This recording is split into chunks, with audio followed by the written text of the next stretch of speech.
Tu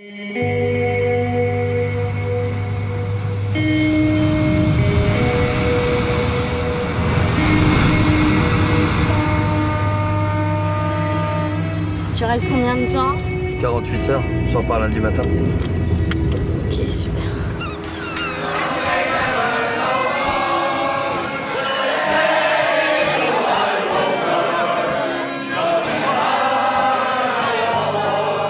Je croyais que t'allais changer de bateau et que t'allais rentrer tous les soirs.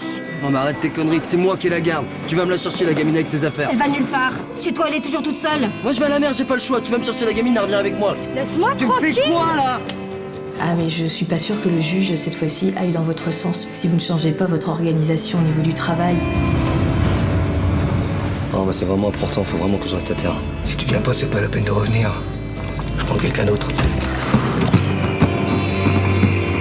Si je dois m'acheter quelque chose, je vais m'acheter un petit bateau, quoi. Pour justement être là tous les jours avec mon gars et avoir un minimum de vie de famille.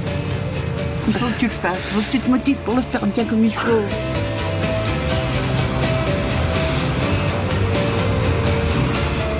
Tu me fais confiance.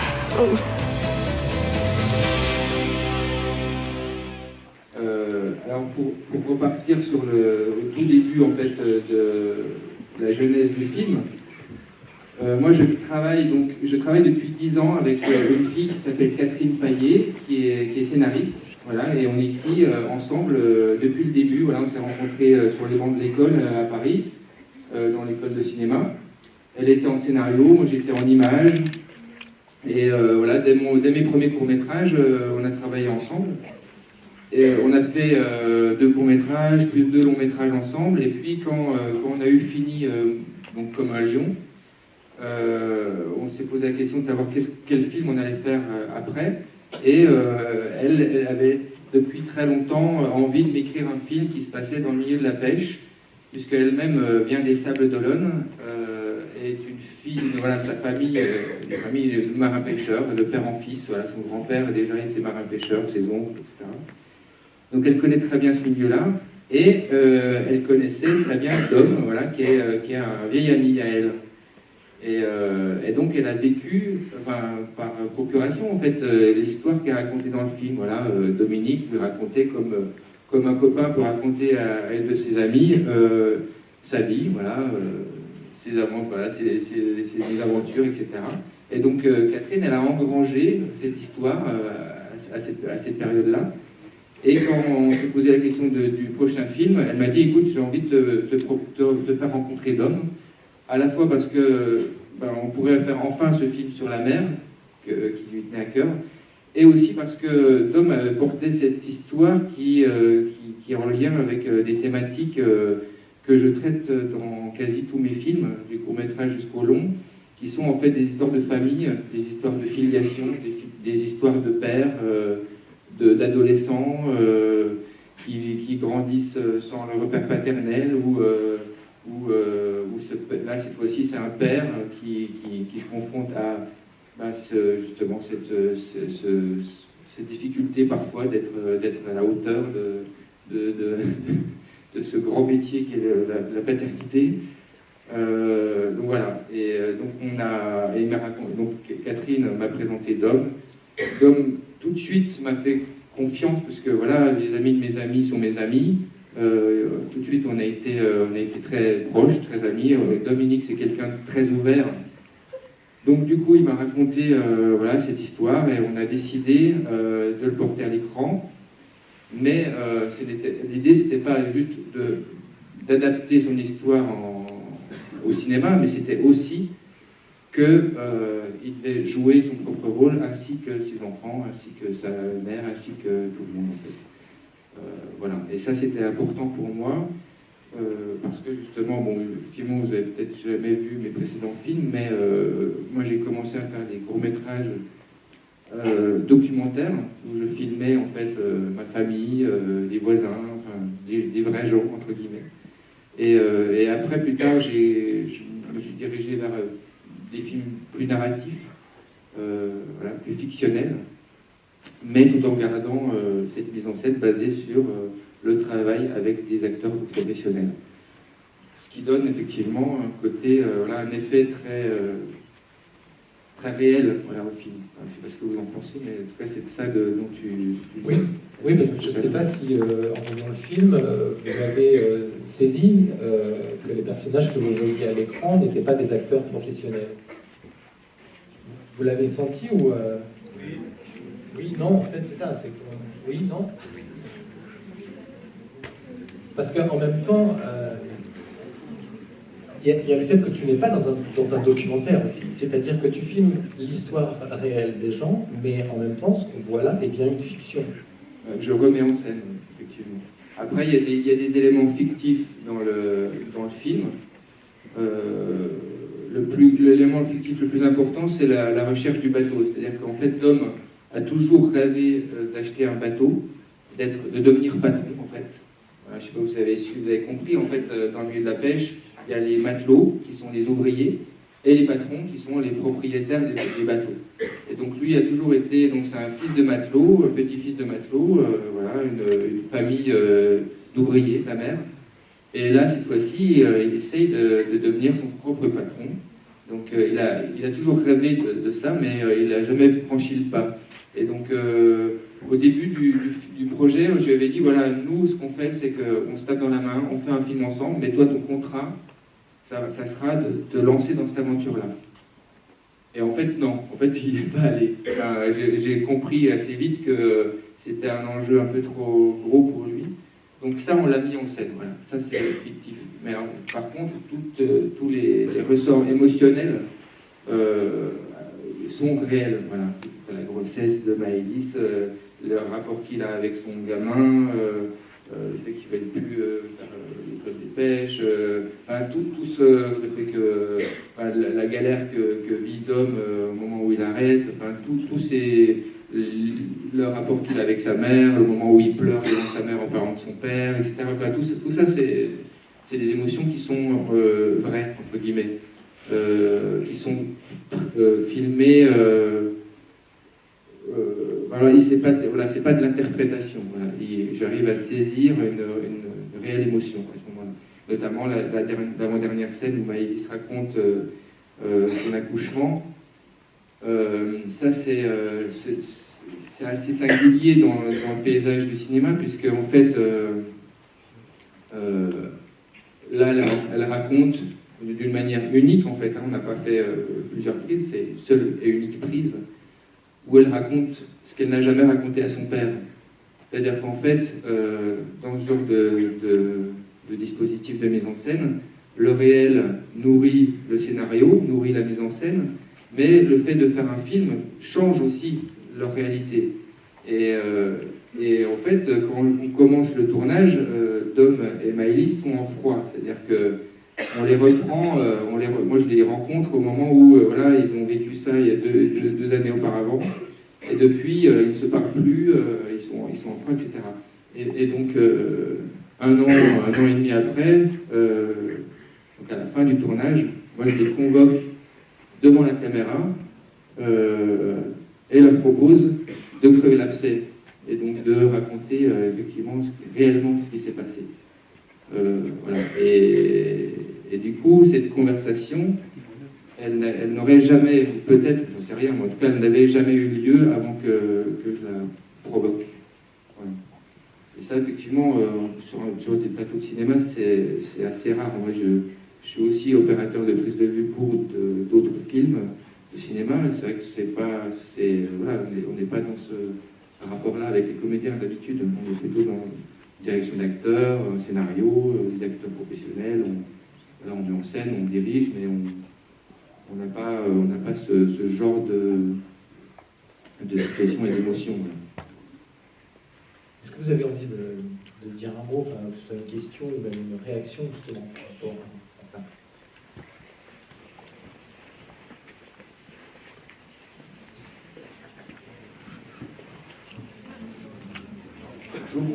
J'aimerais savoir ce qu'il est devenu, s'il a vraiment réalisé son rêve, du coup, quand je ne sais pas si vous le savez, mais c'est vrai que c'est quelque chose qui m'intéresse. Le rêve d'acheter un bateau?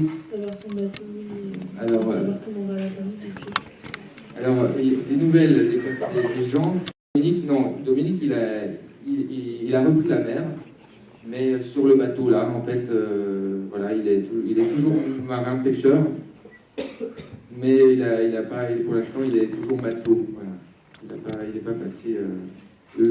Matteo, comme l'a dit, comme il le dit dans la scène, il continue. Donc, il cherche sa voie plutôt. Voilà. Il a fait un CAP de plasturgie, donc pour faire de la résine. Voilà. Et Maëlys, ce qui est peut-être le plus important en fait, c'est que moi je brillais pas trop en fait quand on a montré le film, parce que, enfin, je sais pas si vous vous rendez compte, mais c'est une grande responsabilité pour moi de faire ça. C'est-à-dire qu'en gros, je mets au cinéma l'intimité des gens. Alors aujourd'hui, avec la télé-réalité, ça s'est peut-être un peu banalisé, mais ça reste quand même quelque chose de très violent pour les gens. Imaginez-vous que, je sais pas, on porte tous des histoires intimes. Je sais que d'un coup ça devienne public et que ça devienne un objet culturel qui va être vu dans les salles, etc. Voilà, il faut l'assumer. Voilà. Et moi, je ne savais pas comment Maëlys allait réagir par rapport à ça. Et voilà. Et du coup, moi, je savais que sa réaction n'allait pas être... Enfin, ça n'allait pas être juste le film qui allait être facteur de sa réaction, ça allait être son état psychologique au moment où le film allait sortir, pour le moment où elle allait découvrir le film. Et ça, je ne pouvais pas le maîtriser. Ça ne m'appartient pas. Je pense que je m'imaginais que sa réaction allait être liée à sa relation qu'elle allait avoir avec son père au moment de la sortie du film. Et en fait, ce qui s'est passé, c'est qu'elle a voulu voir le film toute seule, voilà, sans que ce soit sans public. Et quand elle est sortie de la salle, elle m'a dit « Ok, c'est réglo, voilà, il n'y a pas de problème, j'assume tout ce qui est dans le film, tout ce qui est là est vrai, et aujourd'hui je l'assume, il n'y a pas de souci. » Et puis après, le soir même, on a fait la projection en public au Festival de La Roche-sur-Yon. Et là, les gens venaient la voir en disant « Oui, effectivement, tout le monde parle de Dom et tout, de ses prix d'interprétation et tout ça. » Mais en fait, les scènes les plus fortes, c'est toi en fait qui les porte, et c'est incroyable ce que tu as fait, ton histoire est magnifique, et c'est presque aussi une leçon, c'est aussi une ambassadrice par rapport à toutes les filles qui ont vécu ce genre de situation. Et donc voilà, et aujourd'hui elle est fière en fait, parce que les gens, à l'époque en fait, quand il lui est arrivé cette histoire-là, il y a plein de gens qui ont craché dessus, qui n'ont pas été très sympas avec elle, à la fois ses amis, mais aussi sa famille. Enfin, voilà. Donc, et aujourd'hui, aujourd'hui, c'est une autre image qu'on lui renvoie, et ça grâce au film.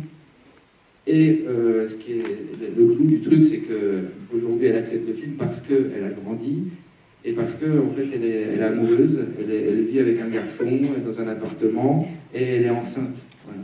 Elle attend un bébé pour le mois de juillet.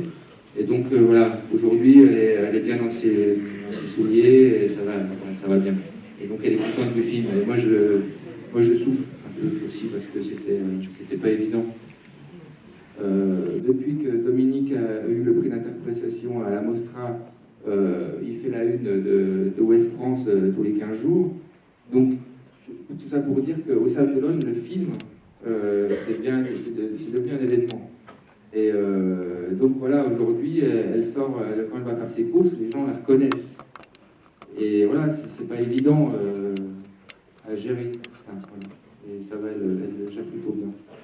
Oui, d'ailleurs, pour dire le succès du film, Dominique, qui devait être avec nous cet après-midi, aura du retard. Il n'arrivera que tout à l'heure parce qu'il était encore demandé par France 2 pour un plateau. Ouais, voilà.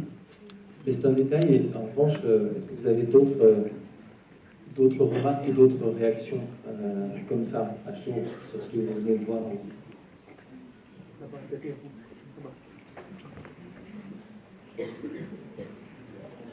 Bonjour, merci pour ce très beau film, très émouvant. où l'on voit effectivement que la relation à l'argent peut dénaturer la relation, les émotions, la relation à l'autre, à son père. Et ça, c'est très important comme leçon. Maintenant, j'ai une question. Est-ce que vous avez tourné le film chez eux, dans leur intimité, sans changer le décor? Et pour la mère, et pour le fils? En fait, on est 5 dans l'équipe. Il n'y a pas d'équipe de décoration, il n'y a pas d'équipe de maquillage, il n'y a pas de costume, il n'y a rien du tout. Enfin, voilà. Moi, c'est important pour moi de filmer les gens dans leur environnement, dans leurs fringues, dans leur chez eux. Voilà. Donc, voilà, on filme effectivement chez Dom, c'est chez Dom, chez la mère, etc. Ses fringues, c'est les siennes. On ne touche rien. Voilà. Mais si vous n'avez pas d'équipe de décoration et tout, comment c'est fait pour les vues aériennes du bateau et les scènes sur le bateau? Alors, les scènes sur le bateau, il y a... Alors, je sais pas, tu penses plutôt au début du film. En tout cas, voilà, il y a des prises de vue au début du film en hélicoptère. Donc voilà, c'est moi qui suis à la caméra à l'épaule dans l'hélicoptère et je filme. On a filmé ça le lendemain de la tempête Christian, à l'époque. Donc il y avait énormément de mer. Le lendemain, on a embarqué sur le bateau pour faire des prises de vue sur le bateau. Et là, c'était l'enfer. On a été malade. On n'a pas vraiment réussi à filmer. On vomissait toute la journée. Après, après c'est vrai qu'il y a parfois des moyens, comme par exemple la tempête, donc des plans de nuit, tout au début du film, juste avant le titre, là, où ils travaillent dans la tempête. Moi, très naïvement, j'avais imaginé le tourner en mode documentaire, donc être aux aguets, et dès qu'il y avait un avis de tempête, comme actuellement, on aurait pu sauter sur le bateau et puis faire des plans documentaires à l'épaule, etc. Sauf qu'en vrai, ça c'est infaisable, parce qu'on tourne en pellicule, en 35 mm, avec une caméra qui pèse 17 kg. Et juste, même sans caméra, c'est difficile de tenir debout. Donc très rapidement, j'ai compris que c'était pas jouable. Et donc on l'a mis en scène, avec des moyens techniques. Alors on l'a pas fait en studio, en piscine, mais on est en pleine mer.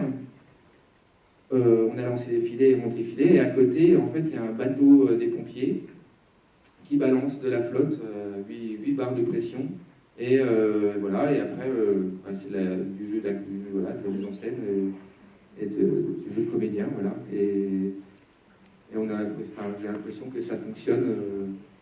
Voilà, on y croit. Et là, c'est on va dire des moyens. Ça reste artisanal, mais voilà, c'est une petite scène d'action, peut-être avec des petits bouts de ficelle, mais ça fonctionne quand même. Mais ça fonctionne quand même d'autant mieux qu'il y a la scène précédente qui, elle, est une scène aérienne et qui, là, pour le coup, est extrêmement forte dans ce qu'elle amène comme ressenti de la mer. Donc le plan derrière... C'est toujours un peu un mélange de plans documentaires et de fiction, et même on peut voir ça de manière globale, c'est-à-dire que dans le film, il y a des scènes qui sont de la pure captation documentaire. Alors moi, je leur propose une situation et je les laisse improviser sur un sujet de conversation. Et puis il y a des choses qui sont très bien en scène, très écrites et très dirigées, voilà, où il y a des dialogues qui doivent jouer, interpréter les dialogues de manière très précise, même à la virgule. Et voilà, et ça mélangé avec des plans documentaires, on arrive à quelque chose d'assez homogène, et on voit pas la couture, comme on dit, on voit pas les coupes. Voilà, on voit un jeu qui est assez homogène, assez naturaliste et assez homogène. D'autres réactions?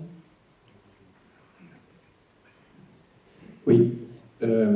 La scène où il joue au Scrabble au début, le jeune garçon, donc un rire qui est quand même très communicatif et je trouve très juste, et la scène du mouton, où encore une fois le jeune garçon là est très drôle. Est-ce que vous avez été dans l'obligation de faire plusieurs scènes pour obtenir quelque chose, ou Ou c'est, puisque ce ne sont pas les acteurs, quelque chose qui a été plutôt facile pour eux?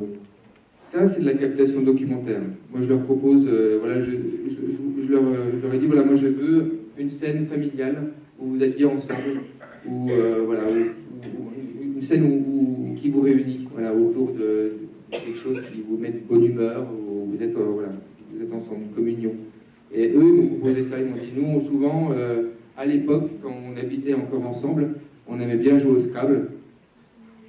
Et voilà, bah, écoute, je leur ai dit, bon, bah, on essaye. Après, il y a beaucoup de déchets aussi sur ce genre de tournage, donc on essaye. Des fois, ça marche pas, tant pis, on jette à la poubelle et puis on passe à autre chose. Donc, voilà, là, ça, effectivement, ça, ils sont plus au jeu. Là, en fait, ils font même plus attention à la caméra, ils jouent, ils rigolent entre eux. Et... la scène du mouton, c'est inspiré d'une vraie scène, voilà. Dom, à une époque, il allait piquer des moutons dans les champs. Et donc moi j'ai remis en scène ça de manière fictive. Là, effectivement, le mouton, on l'a redonné à la fin. Mais en tout cas, c'est inspiré de quelque chose de réel. Et là, pareil, c'est de la captation documentaire. Je leur ai dit, bon, allez, vous savez faire, les gars, je vous ai déjà vu faire. Donc on y va. Moi, j'ai essayé de vous suivre à la caméra derrière, et puis voilà. Voilà, ou la scène avec les ados, là, moi je suis resté pour le début du film, la fête du début, là, avec les joints et tout ça, c'était documentaire. Enfin, moi ma direction d'acteur, là, ça a été de rouler des joints et puis d'attendre que ça infuse. Et après, et pareil, ça c'est des soirées auxquelles j'ai pu participer, moi, pendant les repérages. Parce que j'ai passé, en fait, ce qu'on a oublié de dire, c'est que pour que j'ai cette intimité-là et cette confiance-là avec les protagonistes, moi j'ai passé presque 1 an à vivre avec eux avant qu'on tourne. Pendant l'écriture du scénario, j'ai passé 1 an où je faisais des allers-retours, je passais peut-être une quinzaine de jours, je passais plus de temps chez eux que chez moi. Et du coup, ça m'a permis à la fois de voir comment ils vivent et du coup de nourrir le scénario de plein de petits détails qui m'ont servi à mettre en scène. Et ça m'a permis aussi de rencontrer tout son entourage. Et à ce moment-là, je faisais aussi mon casting. Voilà, tous les midis, on allait boire le café chez Chantal, la maman, où j'ai très vite compris que c'était la confidente de Dom. Donc voilà, très rapidement, les scènes avec la maman sont nées de là, en fait. Je me suis dit, s'il doit se confier à quelqu'un, ça sera à sa mère, forcément. Voilà, et pareil sur le port, on allait se promener sur le port, donc c'est là où j'ai fait mon casting. Oui, parce qu'on peut rajouter juste une petite précision, parce que tu l'as déjà dit, mais quand même, c'est pas anodin. C'est-à-dire que Maëlys n'est pas la fille de Dominique. Et puis, par ailleurs, ce que tu filmes, c'est quelque chose qui est une situation qu'ils ont connue 2 ans auparavant, mais au moment où tu filmes, ils n'habitent plus ensemble puisqu'ils sont chez la mère. Donc Maëlys a été adoptée, il l'explique bien. Quand il a rencontré son ex-femme, Maëlys avait 9 mois. Voilà, donc il l'a adoptée, il l'a élevée, jusqu'au moment où il s'est arrivé cette histoire. Donc elle est partie, elle n'est jamais revenue. Elle est restée quelques temps chez sa mère. Elle s'est fâchée avec elle. Et elle est partie vivre avec son copain. Voilà. Donc effectivement, moi quand j'arrive avec l'année de l'écriture du scénario, elle ne vit pas. Voilà, ils se sont fâchés. Je vois Maëlys séparément. Je vois Dominique et Mathéo chez eux, et je vois Maëlys séparément.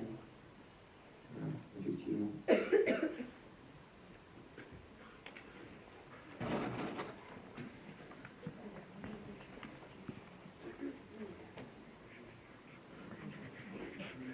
Bonjour. Moi, j'aurais voulu savoir combien de temps, depuis l'intégration dans la famille, comme vous aviez, combien de temps ça a mis en fait le scénario, l'intégration, combien de temps vous avez mis pour faire le film? Alors, en fait, avec mon producteur, on s'est dit, on se lance dans l'aventure, c'était en février, et on a commencé à tourner en octobre. En gros, grosso merdo, c'est ça. Alors, c'était en 2013. 13 14 je crois. Et après, on a tourné pendant 1 an, enfin 10 mois. c'est assez particulier aussi. Un tournage de cinéma, normalement, c'est 2 mois, 2 mois et demi, mais d'affilée. Voilà, on embauche tous les techniciens, on embauche une quarantaine de personnes, on loue du matériel, on fait un casting, on engage les comédiens pendant 2 mois et demi. Et voilà, là, nous, on est une toute petite équipe et on travaille sur une année. Mais en faisant des interruptions, c'est-à-dire qu'on tourne 10 jours par mois. Donc on tourne 10 jours, je reviens à Paris, on développe la pellicule, on regarde les images, on fait du montage, on monte les séquences, on regarde ça avec la scénariste, le monteur, le producteur, on réfléchit, on dit bah, ça marche, ça marche pas, ah ben ça on l'avait pas prévu, ah ben c'est intéressant, bah, peut-être qu'on va rectifier le scénario, on va réécrire, et après on retourne, on monte au tournage, et on revient, et ainsi de suite. Et voilà, du coup, ça fait que ça nous donne une grande liberté. On a moins le nez dans le guidon, parce que je trouve que c'est très dur et cruel, en fait, pour un réalisateur de travailler pendant 1 an et demi sur un scénario, plus le financement, des fois ça peut être très long, et que d'un coup, en 2 mois, le rouleau presseur passe et voilà, tu as fait ton film, mais au bout de 15 jours, tu étais déjà crevé, et que voilà, c'était plus subi qu'autre chose. Voilà, moi j'aime bien voilà, prendre un peu de recul. Voilà, et puis après il y a 6 mois de post-production, montage son, jalonnage, mixage, etc. Et après il y a encore du temps entre le moment où tu finis le film et celui oui, où tu vas voir. Voilà, et après nous on livre le film au distributeur, et le distributeur choisit la date de sortie. Et donc souvent, quand on fait ce genre de film, c'est du cinéma d'auteur, on les inscrit, on les propose au festival. Et donc on attend la réponse des festivals. Donc voilà, là on a proposé à Venise, donc on a été pris à Venise. Donc on a attendu que le film, parce que Venise demande l'exclusivité mondiale, donc on attend la projection de Venise. Et puis après il y a d'autres festivals, et puis il faut pas, on sort pas à Noël, donc voilà, enfin bref, donc il s'est passé 1 an en fait entre le moment où j'ai fini le film et le moment où il va sortir en salle. Moi, je voulais savoir, parce que vous avez dit qu'au fur et à mesure où vous montiez les scènes, vous avez dit que des fois vous changez le scénario. Est-ce que par rapport à ce que vous aviez à la base, ça avait beaucoup changé ou pas? Alors, la structure générale, elle est la même, qui me raconte la même chose que ce qui était prévu. Après, il y a des éléments qui se sont ajoutés au moment du tournage. Par exemple, le fait que que Mathéo arrête l'école des pêches. Ça, on ne l'avait pas prévu. Et quand on a commencé à tourner au mois d'octobre, on tournait les plans de bateau, là, et Dom a reçu un texto de Mathéo en disant Papa, en fait, j'arrête l'école des pêches. Donc lui, ça a hyper énervé. Il me dit alors là, attends, quand je vais rentrer à la maison, etc., tu vas voir ce qui va se passer. Hein. Je lui dis ok, d'accord, mais tu nous attends. Enfin, vous en parlez pas avant que nous, on soit prêts à filmer. Et donc, on a filmé ça en documentaire. Sauf qu'en fait, alors c'était très bien, on a fait une seule prise, 8 minutes en séquence, c'était intéressant, mais au cours de l'année, en fait, le monteur, il revenait toujours dessus, il disait « mais je suis sûr que cette scène, elle pourrait être mieux ». Et donc en fait, on l'a réécrit en ajoutant d'autres choses, d'autres éléments de ce qu'ils avaient dit. Alors, on a basé sur ce qui s'était dit, mais on a rajouté des choses, notamment le copain de papa, le copain de maman qui veut me prendre comme apprenti et tout ça. Ça c'était pas vrai. Ça, c'était... Et après, on l'a remis en scène, on leur a demandé de rejouer ça de manière fictive. Donc ça, c'est intéressant, parce qu'il y a à la fois un imprévu, filmé une première fois en documentaire, qui peut parfois être vachement bien. Moi, je suis plutôt friand, en fait, de ça, des choses qui adviennent comme ça du réel. Souvent, moi, ça me plaît plus que la mise en scène pure et dure. Mais en fait, non, cette fois-ci, c'est la fiction qui l'a remporté, en fait. Et puis, par exemple, le personnage de Carole, la vendeuse, qui est arrivée en cours de route, mon producteur insistait pour que Dom ait une aventure pendant le film, parce qu'on voulait raconter que c'était pas un moine, et c'était assez réel par rapport au personnage.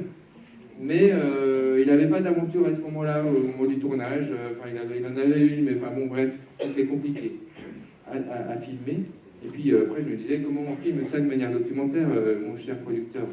Enfin, je ne sais pas comment on filme l'intimité amoureuse de gens comme ça, à part la télé-réalité arrive à le faire, mais c'est très vulgaire. Et bon, du coup, voilà, je me posais la question. La question était toujours en suspens. Et j'ai dû faire cette scène dans le magasin où il devait acheter un petit cadeau pour sa fille. Et il devait juste faire ça. Hein.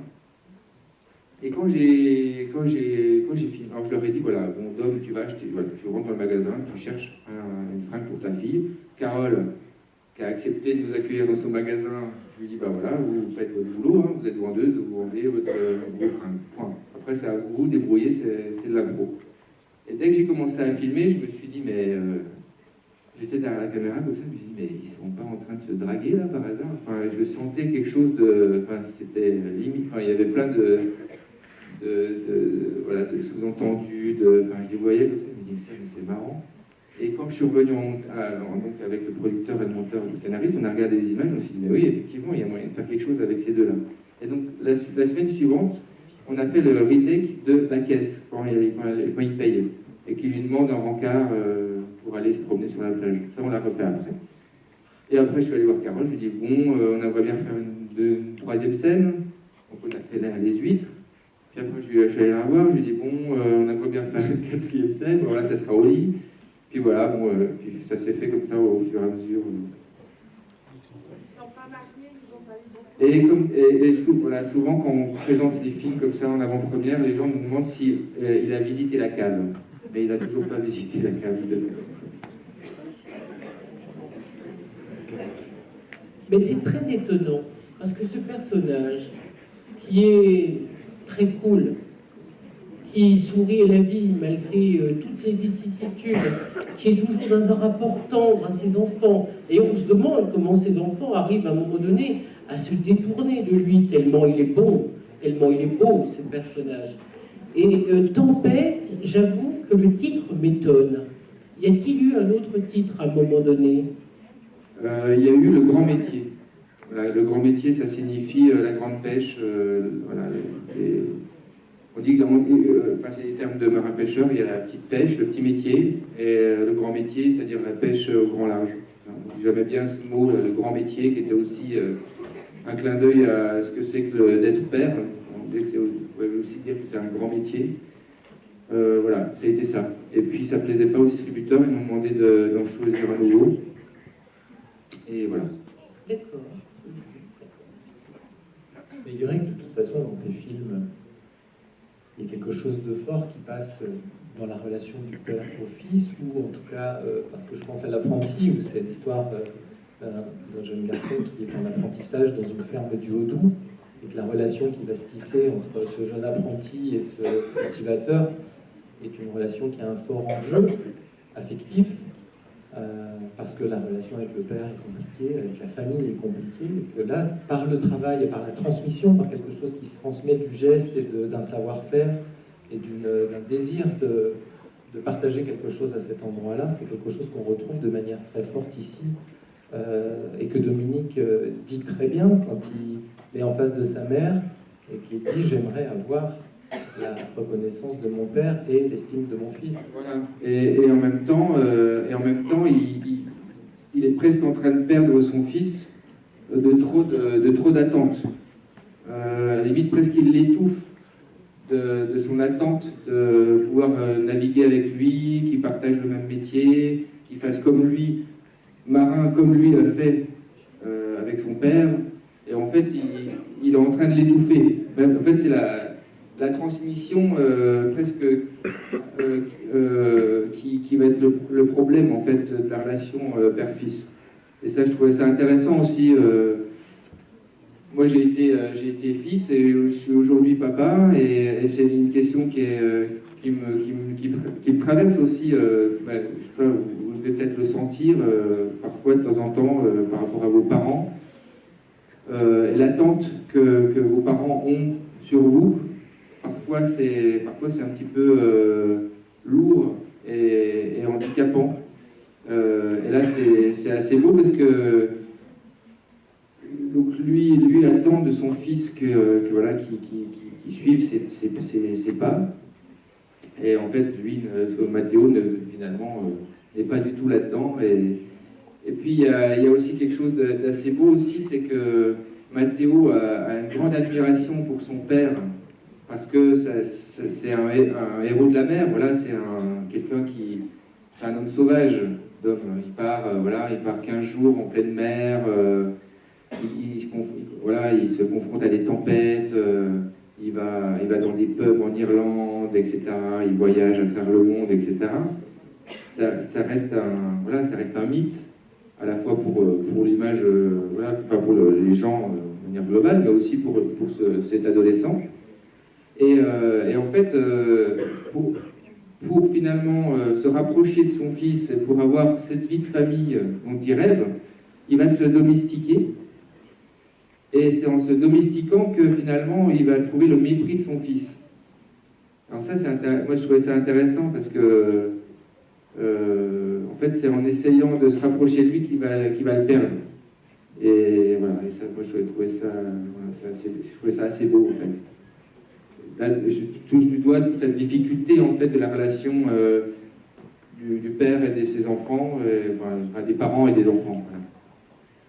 D'autant qu'on est là avec un père qui finalement n'est pas l'image du père exemplaire qu'on peut imaginer et qui est faillible, qui est dans une position un peu particulière, où on le voit, où on se dit mais c'est un copain, c'est le père, Voilà. c'est l'adulte, c'est l'enfant. Voilà, c'est ça, ça me plaisait aussi, parce que d'ailleurs la coupe au montage est assez maligne quand il dit, quand il est en train de faire la morale au gamin qui est bourré, là, je lui dis l'adulte ici c'est moi.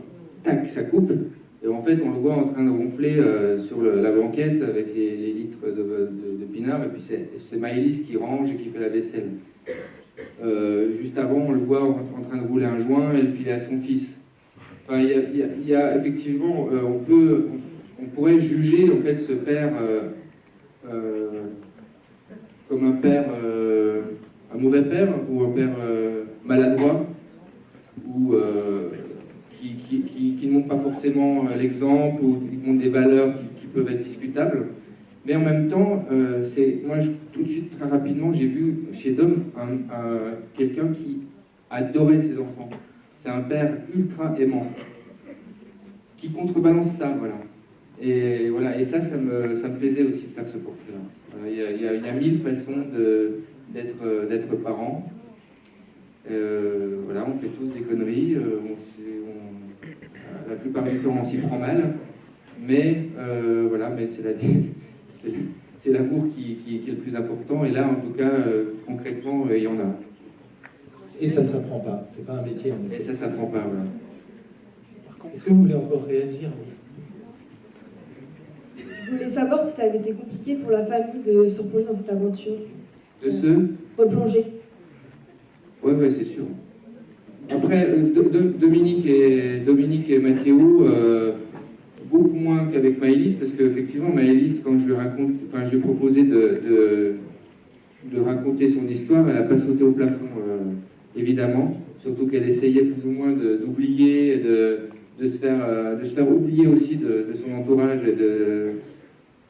Donc forcément, ça n'a pas été tout de suite un grand oui, mais moi, je lui ai parlé de mes précédents tournages, mes précédents films, notamment L'Apprenti, où j'avais donc travaillé avec un adolescent de 15 ans qui était en froid avec son père. Ils s'étaient pas revus depuis 1 an et demi, ils ne se parlaient plus.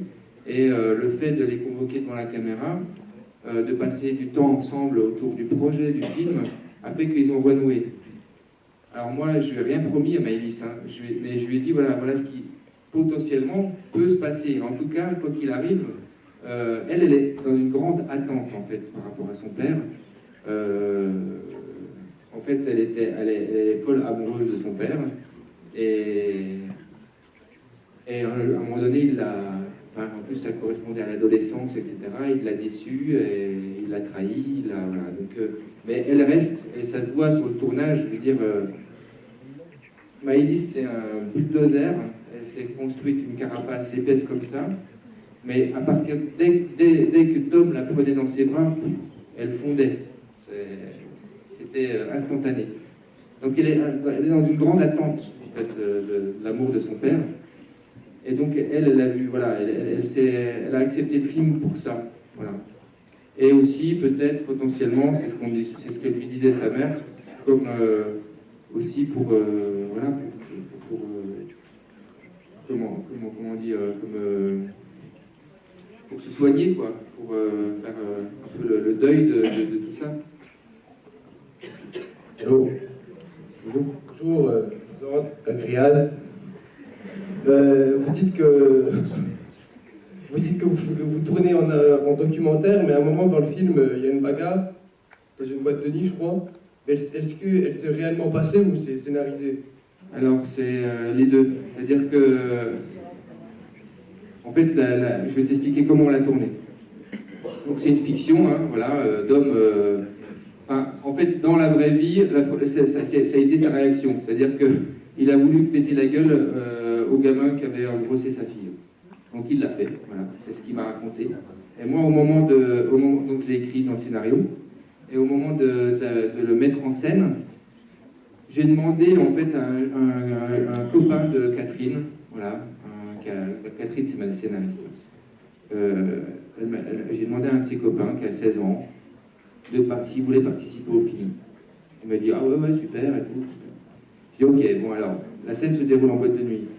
Tu es en train de boire un coup avec tes potes, voilà, et Dom va venir, parce qu'il connaît Dom, voilà, c'est un ami commun, il va venir et il va discuter avec toi. Voilà, je ne te dis pas de quoi vous allez parler parce que comme ça sera de l'improvisation et voilà, je veux que ça soit frais. Et donc, on a fait un plan séquence, tu as vu, il n'y a pas de couple, c'est un seul plan, une seule prise. Donc là, on était sur le parking, on a suivi Dom. Dom ne savait pas où était Anthony, il l'a cherché, il est arrivé, il lui a décroché une gifle et puis il est reparti. Voilà. Donc le gamin n'a pas du tout compris ce qui lui arrivait. Voilà, c'est comme ça que ça s'est passé.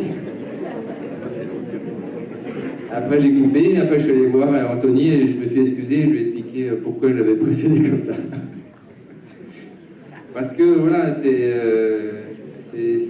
après il allait faire des cascades. Voilà. Je sais très bien comment ça se passe quand on travaille avec des non-professionnels. Le mec allait en faire trop, ou genre il allait lui sauter dessus, bon voilà. Donc moi ça a été ma façon de mettre en scène cette scène-là. Mais après, comme ça peut être, si on peut parler cuisine, je vous expliquais tout à l'heure, par exemple, quand Dominique va voir sa mère pour lui annoncer qu'il veut acheter un bateau, donc moi j'avais écrit qu'il était bourré, et ben voilà, moi on a tourné, il était bourré. Voilà, je lui ai dit tu te bourres la gueule toute la nuit avec tes copains, j'ai demandé aux copains de s'en charger, et puis à 7h du matin on est allé chercher, on l'a mis dans la voiture, on l'a amené chez sa mère, on a tourné direct. Voilà, c'est comme ça qu'on procède. Et il ne se souvient pas du tout avoir tourné.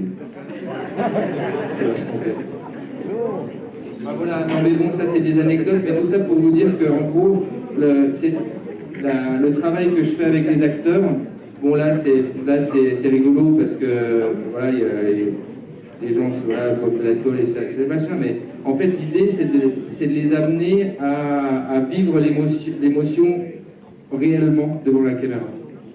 Alors à moi de trouver le bon outil et la bonne façon pour les amener à cette émotion-là. Alors, la plupart du temps, par exemple, Dominique, lui, il n'est pas comédien, il n'a jamais joué la comédie, il n'a jamais fait de théâtre, il n'a jamais rien fait. Moi, mon travail, c'était la plupart du temps qui se replonge dans ses souvenirs et qui se replonge dans l'émotion qu'il a traversée au moment où c'est arrivé réellement. Et voilà, et donc, mais il n'y a pas une scène qui a été tournée de la même façon. Voilà, c'était à chaque fois une recherche. La recherche de l'outil adéquat à la scène. Ça, c'est de la mise en scène et on a fait 25 prises et il s'est pris 25 gifles. Ça, c'est très écrit en fait. J'aurais deux questions. La première, c'est de savoir si le jeune au début du film, il était vraiment bourré ou pas. Le jeune au début du film. Ouais, il est très bourré. Mais vraiment. Ouais, très bourré. Et la seconde, c'est vous, en tant que réalisateur, votre famille, elle le vit comment? J'ai pas compris la question. Vous, en tant que réalisateur, votre famille, elle vit comment tout ça? Elle vit Parce que vous quoi, avez tout dit ça que vous avez dit que vous étiez plus chez eux que chez vous. Ah bah voilà, c'est ça, voilà. Moi aussi, je suis un peu comme Dominique, je pratique le grand métier. Et effectivement, alors moi je suis un réalisateur qui vit en Franche-Comté, qui est pas du tout pratique, puisque toutes les boîtes les sociétés de production, les salles de montage, tout est à Paris. Donc effectivement, je suis très souvent en déplacement, et très souvent à Paris, et très souvent... Écoute, pour l'instant, elle le vit bien, ça va. Mes enfants continuent à m'appeler papa et pas tonton. Jusque-là, ça va bien. Mais c'est vrai que c'est pas évident, effectivement, de le souligner. Et on ne dira pas où tu vas faire ton prochain film. Et mon prochain film, je vais le faire au Groenland. Donc tu vois, c'est encore plus gros. Non, je voudrais une question, c'est par rapport à Maïlis. Par rapport à Maïlis et Dominique. Dominique, comment il a pris que Maïlis lui demande de ne plus porter son nom? Ah ouais, non, mais ça c'est... Vous avez entendu comment Dominique a reçu le fait que Maïlis refuse ne veut plus porter son nom de famille.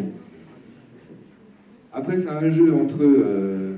Ça dépend des périodes. Et ça c'est très facile à savoir s'ils sont en froid ou si c'est plutôt une période de dégel. Vous allez sur le profil Facebook de Maïlis. Et des fois, elle s'appelle Maïlis Le Born, et des fois, elle s'appelle Maïlis Gabory. Voilà. Et ça donne un indicateur de savoir comment ils sont en froid ou pas. Voilà. Et oui, c'est un espèce de chantage affectif.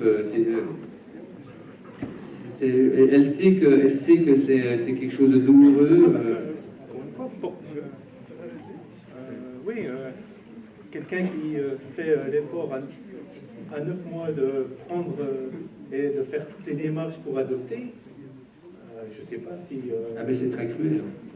Je ne sais pas si j'accepterais, c'est comme le coup du scooter. Il ne faudrait pas qu'elle me le fasse. C'est pas facile. Effectivement. Non, mais... Oui, c'est vrai. Je trouve que c'est un moment fort de votre film. Ouais, non, mais ils sont pas tendres entre eux, c'est sûr. Et ça, c'est pas moi qui l'invente. Hein.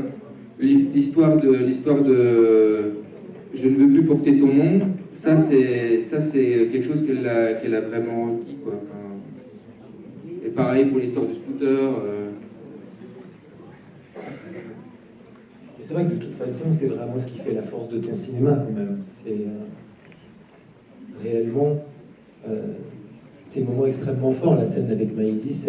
Je sais pas comment vous l'avez vécu, mais apparemment vous étiez dans le film. Mais ce moment de la fin, qui est un moment de fiction, c'est-à-dire que ta fiction, elle arrondit aussi un peu les choses. En tout cas, elle les met en scène un peu différemment. Dans la réalité, c'est peut-être pas tout à fait passé comme ça. Ce que je disais tout à l'heure, dans la réalité, ça s'est pas passé. En fait, cette conversation n'a pas existé. C'est moi qui l'a créée, en fait. C'est moi qui l'a convoquée. Mais il y a aussi la manière dont tu fais les choses, c'est-à-dire que finalement, je trouve qu'à chaque fois, tu amènes à l'écran aussi des gens qu'on ne voit pas au cinéma. Et ça nous fait, personnellement, ça me fait un bien fou de voir des paysans du Haut-Doubs, de voir des pêcheurs, de voir le quotidien aussi, et cette intimité-là qui nous est très très rarement montrée au cinéma. Et justement, cette façon d'être entre documentaire et fiction, si on veut le dire pour simplifier, tu le fais, tu le disais tout à l'heure, mais ça vaut le coup peut-être de le souligner. C'est-à-dire que souvent, dès qu'on est en documentaire, on imagine quelque chose qui a à voir avec la télévision, le reportage, on a une petite caméra très légère pour capter sur le vif, comme si le fait de filmer le réel immédiat, ça allait lui donner plus de force. Le réel, c'est le regard qu'on porte sur les choses, et c'est la relation qu'on a avec les gens qu'on filme. Et ça, c'est quelque chose qui est fondamental dans ton film. Et par ailleurs, tu le fais en 35 mm, alors qu'on est en époque du numérique, donc avec une caméra lourde, tu choisis un format qui est un format de cinéma, tu choisis de l'éclairer, tu choisis, même avec une petite équipe, de lui donner une dimension de cinéma. C'est pas parce que tu vas filmer des gens qui ont peu de moyens, qui n'ont pas beaucoup d'argent, que tu vas les filmer mal ou les filmer avec une image bon marché, un peu crade. Au contraire, c'est des stars en fait, c'est des personnages magnifiques. Et c'est des personnages qui nous touchent et dont on se sent proche aussi à certains endroits. Et donc ça, pour le coup, voilà, je pense que c'est quelque chose qui est extrêmement marquant et encore plus dans celui-ci. Et je pense que voilà, ça mérite quand même d'insister sur ce rapport que tu as au cinéma. D'autant plus que tu es aussi chef opérateur. Ça, c'est assez rare aussi, c'est que tu es aussi derrière la caméra. En général, on en parlait tout à l'heure, mais tu disais sur ce film, c'est combien de personnes sur le tournage? C'est très peu de gens, 5 personnes. Tu es derrière la caméra, c'est toi qui cadres, et donc tu as aussi ce rapport à la technique, à l'outil, à la matière. Et puis sur un film du milieu, comme on dit, un film moyen qui n'a pas énormément de budget, c'est 40 personnes avec toute une armée de métiers qui viennent pour créer le film, pour le faire. Donc on est dans un rapport qui est à la fois quelque chose de très léger pour respecter ce rapport au réel et en même temps de très grand dans ce que tu amènes sur l'écran en termes de perception qu'on peut en avoir nous. Après c'est très pragmatique en fait ce choix d'équipe parce que en fait au cinéma, sur un plateau de cinéma, on va effectivement convoquer 40 personnes, 40 techniciens qui vont tous travailler dans le même sens, rendre réaliste quelque chose de complètement artificiel. C'est ça la mise en scène. Sur un plateau de cinéma, en fait, vous vous rendez compte que tout est en carton. Les acteurs sont des mecs qui vivent dans le 6e arrondissement de Paris. Ils ont des costumes qui ont été achetés, les décors ont été fabriqués, la plupart du temps on tourne en studio. On est au scénario qui a été inventé de toutes pièces. Tout est artificiel et en même temps, une fois que vous êtes dans la salle de cinéma et que vous voyez le film, tout doit sembler très réaliste. Voilà. Et c'est pour ça qu'on est 40 personnes pour faire tout ça, pour faire qu'on a l'impression qu'effectivement, on vit le truc réellement. Et là, c'est l'inverse, c'est-à-dire que moi, je pars du réel, donc tout est vrai. Et l'artifice, en fait, il est très petit. L'artifice, c'est voilà, c'est à la limite le fait de tourner en 35 mm, en scope et tout ça. Nous, c'est l'inverse. On part du réel et on essaye d'en fabriquer quelque chose de cinématographique. Donc, à la limite, on n'a pas besoin de ces 40 personnes. Et même au contraire, ça serait contre-productif, puisque pour tourner avec Dominique et Maëlys et les amener à cette confiance-là, à cette intimité-là avec la caméra, si on est 40 sur le plateau, c'est complètement inhibant et ils n'ont plus du tout... c'est complètement intimidant et ils n'arriveraient pas à avoir cette intimité-là avec l'équipe. En fait, pour avoir cette confiance et cet abandon comme ça des gens qui sont filmés, il y a toujours, moi j'essaie toujours de respecter un équilibre entre les gens qui sont devant et derrière la caméra. Derrière la caméra, il y a un perchman, moi, un assistant. On est 3. Après, il y a 2 autres techniciens qui ont travaillé en amont pour faire la lumière et tout ça. Mais voilà, on est 3. Et devant la caméra, il y a peut-être Dom, Maëlys, voilà. Et en fait, une fois on tourne de manière très artisanale, on arrive le matin, on a le temps. Voilà, nous, on a le temps. Au lieu de... Des fois, donc sur un tournage, on est 40 personnes, on a 8 semaines, on doit tourner 3 séquences par jour, tout est convoqué à la minute près, les heures sup, il ne faut surtout pas en faire. Enfin, en fait, sur un tournage, ce qui est le plus important, c'est la montre. On est tout le temps en train de regarder la montre, on dit « Ah, ça y est, on est en retard. Ah merde, bon alors on le fait ce plan, le gros plan, on en a besoin, on n'a pas besoin, machin. » Nous, on n'est pas dans ce rythme-là, on a le temps, parce qu'on est très peu, et notre luxe, c'est ça. Donc on arrive, on boit le café, on fume des clopes, on discute de ce qui va se passer. On filme, on arrête de filmer, on va manger, peut-être on reprend pas, on en sait, enfin voilà. Et du coup, ça donne une ambiance très artisanale et très... voilà, on n'a pas l'impression d'être sur un tournage, il n'y a pas de... Voilà, et c'est ça qui fait que Maëlys ou Tom ou machin, ils acceptent de s'abandonner comme ça devant la caméra, mais aussi devant les gens, les techniciens avec qui le soir, voilà, ils vont pouvoir, ils savent que voilà, ils vont boire l'apéro, etc. Et on se connaît, voilà. C'est d'abord une histoire, c'est plus qu'une aventure cinématographique, c'est aussi une aventure humaine. Voilà, et encore avant-hier, on s'est retrouvés, Dom était à Paris pour faire la promo, on s'est retrouvés avec les 5 personnes de l'équipe et on a passé la soirée ensemble. Voilà, c'est sûr que sur un tournage classique, c'est pas du tout cette ambiance-là. C'est pas, voilà, c'est pas une aventure, c'est rarement une aventure humaine, un tournage de cinéma en fait. Voilà. Est-ce que vous avez gardé de relations amicales avec cette maison, philosophe dans la France? Alors je le vois de temps en temps, je vois plus souvent Mathieu en fait, l'adolescent. Mathieu, il a eu des gros soucis de santé parce qu'il a eu un accident. Il faisait des coupées du bois là, comme Tom, et il a une branche qui lui est tombée sur la tête. Et du coup, il est tombé dans le coma, voilà, enfin, bref, ça a été très compliqué. Mais avant ça, il s'était mis à son compte.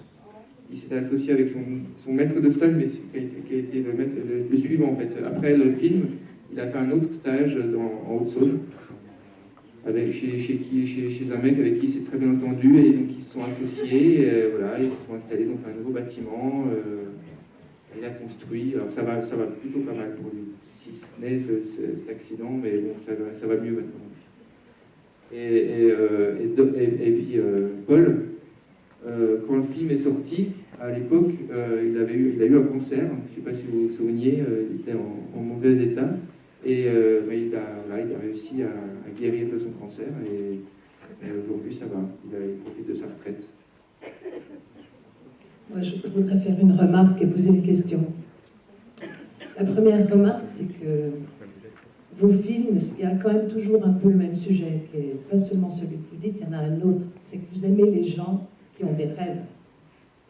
Et vous aimez voir réaliser leurs rêves. Si je prends l'apprenti... En tout cas, qu'ils essayent. Voilà, qu'ils essayent. Alors, on a l'apprenti qui voulait devenir un vrai paysan, un vrai agriculteur, un homme près de la nature. Après, on a eu, comme un lion, un jeune qui rêvait de devenir footballeur. Et là, on a donc je ne sais pas s'il faut dire un père, un fils, mais enfin un père qui aimerait faire la fierté de son père et aussi que son fils soit fier de lui en acquérant son propre bateau pour devenir propriétaire, avoir son permis de naviguer, on le voit avec ce papier dans le film. Et finalement, au bout du compte, il ne l'a pas réalisé. C'est-à-dire qu'il a reparti en mer, travaillé pour quelqu'un, pour que son fils reste fier de lui.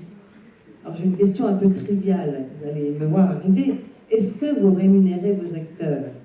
Est-ce que, une fois que le film a réussi, je ne sais pas comment vous faites, j'imagine que vous ne les rémunérez pas avant, mais est-ce que d'avoir fait le film, si le film est une réussite, si le film a des prix, est-ce que ça ne va pas permettre de réaliser le rêve? Alors, c'est très bien analysé. À la limite, ce que je pourrais rajouter, c'est que finalement, ce qui est important, c'est pas de le réaliser, son rêve, c'est le chemin qui mène au rêve. Parce que l'apprenti finit par le morceau Je te promets. Là, en fait, on voit qu'il n'est pas devenu patron, mais en tout cas, le chemin pour le devenir l'a fait prendre conscience de certaines choses par rapport à ses enfants, par rapport à son métier, par rapport à lui-même. Le footballeur, bon, on ne sait pas trop ce qu'il va devenir. Bon, on le voit rentrer sur un terrain, mais on ne sait pas quelle carrière il aura. Voilà, c'est plutôt ça, effectivement. Après, moi, ce que je trouve beau, c'est le chemin bref. Et puis, en ce qui concerne la rémunération, alors en fait, non, moi je travaille, en fait, on essaie d'être très clair et net avec les gens, et c'est venu, je me souviens très bien, dès le début avec l'apprenti, puisque quand on a commencé l'apprenti, c'était juste après Être et avoir. Alors Être et avoir, je ne sais pas si vous connaissez ce film, jeunes gens, c'est un documentaire qui a été fait il y a une dizaine d'années sur une école primaire, Et le film a remporté un grand succès. Voilà, il y a eu plus d'1 million de spectateurs qui sont allés voir ce film, qui est un film documentaire, donc qui n'est pas du tout habitué à faire ce genre de recettes. Et du coup, suite à ça, il y a eu des tonnes de procès, parce que forcément, dès qu'il y a de l'argent, il y a des avocats qui vont très rapidement vers les gens en disant « Vous savez que cet argent-là, ils sont en train d'en gagner plein et que vous pouvez avoir votre part, etc. » Donc, Être et avoir est un documentaire pur jus, fait par un documentariste pur jus aussi, qui a toujours fait ça, voilà, avec beaucoup d'honnêteté intellectuelle. Dans le documentaire, on ne paye pas les gens. Voilà, parce que enfin, ça dépend, mais la plupart du temps, on ne paye pas les gens. En tout cas, là, ils ne les avaient pas payés. Et nous, quand on a fait l'apprenti, on s'est dit, nous, on veut pas tomber là-dedans. On veut pas... Et surtout, moi, je veux avoir un rapport de travail avec les gens que je filme. Je veux que le fait qu'on s'engage dans un tournage de film, il y a un engagement moral aussi. On se serre la main au début, on dit ok, on va faire le film ensemble, ça veut dire qu'on va aller jusqu'au bout ensemble. Alors un tournage, celui-là a été particulièrement agréable à faire, mais il y a des moments aussi où c'est compliqué, où c'est dur, où il y a des hauts et des bas quand on fabrique un film.